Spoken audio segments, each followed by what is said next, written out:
The presentation will be telling you that one, that which we call university or higher education in Africa today is actually 200 years old in Africa. What you call university or tertiary education is 200 years old. And the discussion, the presentation will be informing you that it has had its performances.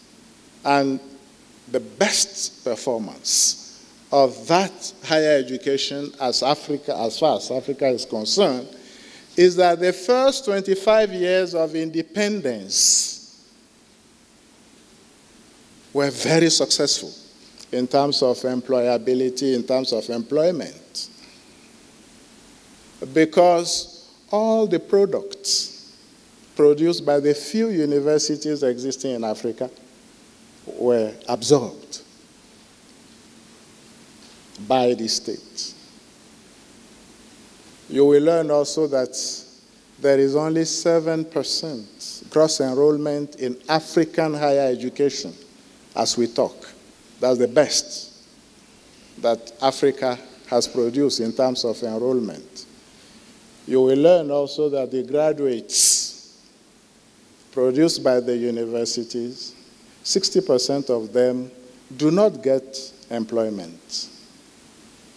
And when you compute the money spent on African higher education and you extrapolate, you try to study the results that you get, the conclusion of economists is that there is a very, very low return on investment on higher education.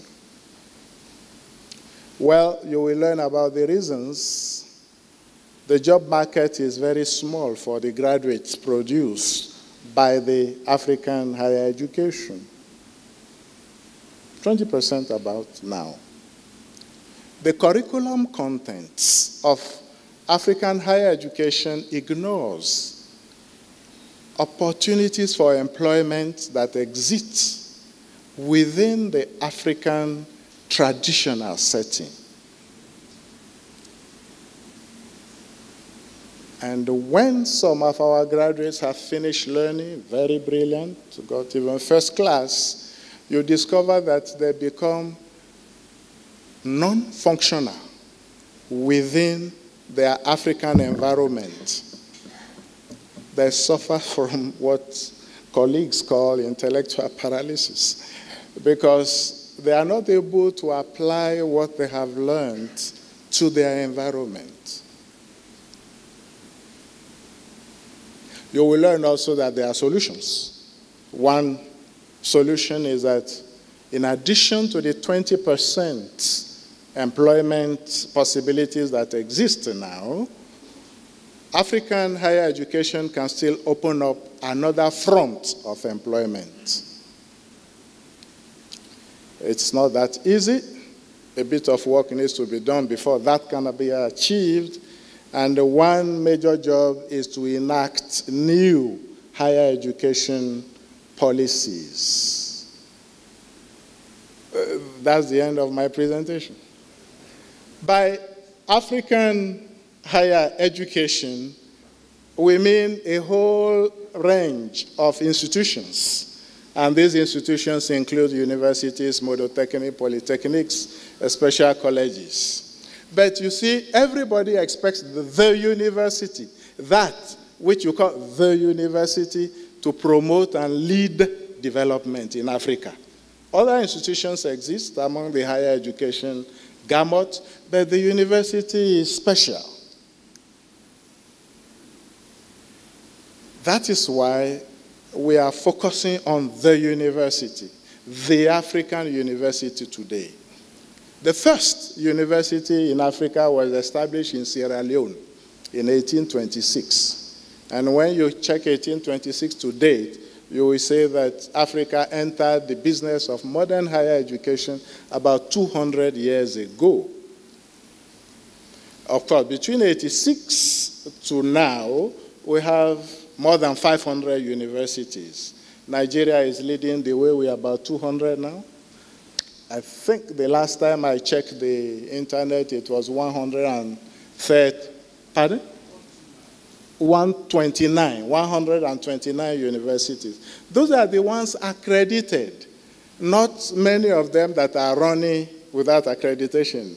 Other ones are a little fake. So when you add all those things together, you may get about 200. Many universities now exist all over Africa.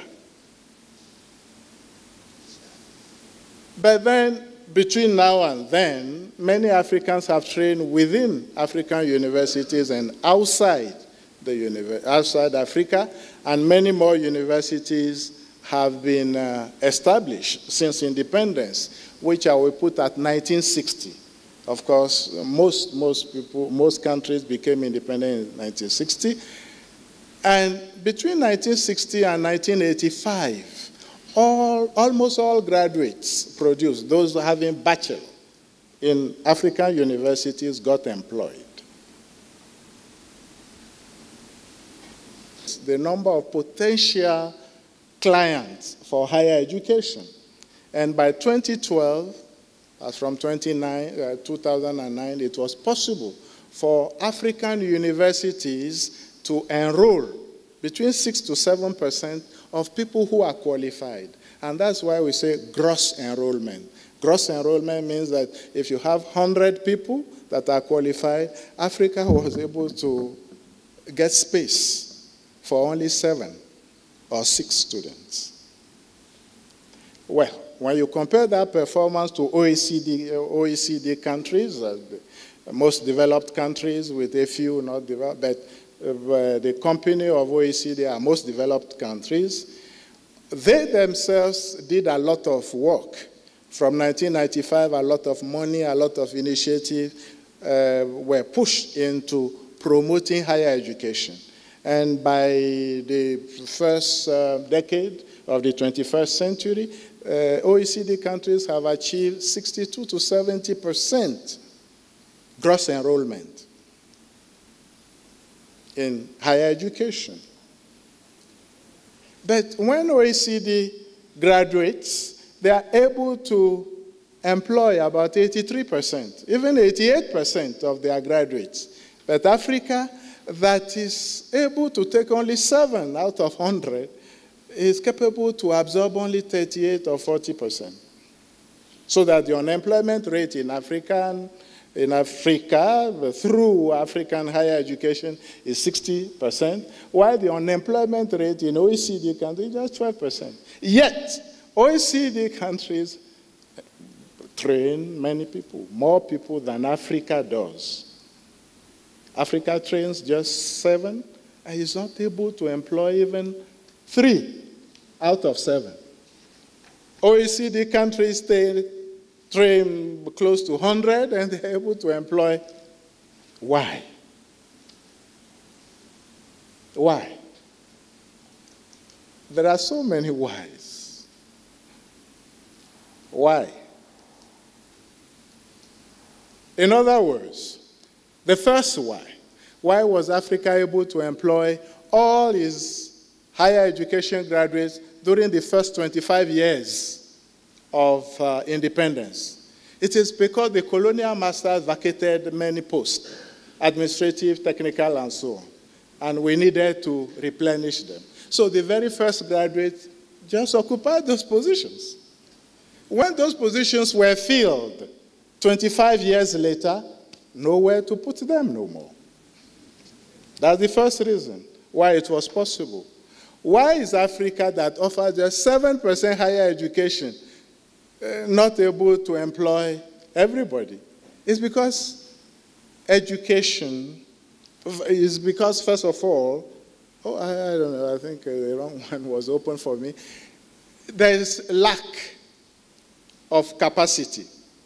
And education does not create a job. You cannot give birth to your child, put him in the next available plane, go to America, study. When he comes back to Botswana, where will you put him? Education does not create a job. You have to think, education for what? I want education for critical thinking. Then you develop it. Education for what? Education for employment. Where are you going to put it? Around you. You look for it, and you fashion your education along that line. Why is it, in spite of all the things all organizations have done, Africa is not able to drag as many people into the higher education sector? It's a matter of capacity. Why has it not been possible for Africa to employ half of its higher education graduates after 200 years? It is because there's no space, no facility, no employment space has been created in Africa to absorb the graduates. In other words, you have to do something about employment, match it to your education before you can talk about having low unemployment. Thank you. There are solutions. And one solution which I had proposed here, which is the mega solution, is for African higher education to start reforming itself by consulting with the communities now. There are in the African communities many types of job opportunities which African universities are ignorant of now. African universities must therefore enter the community, learn about the opportunities, fashion education that will be able to supply those employment opportunities in the community. That I called higher education in partnership with African communities through the medium of community engagement.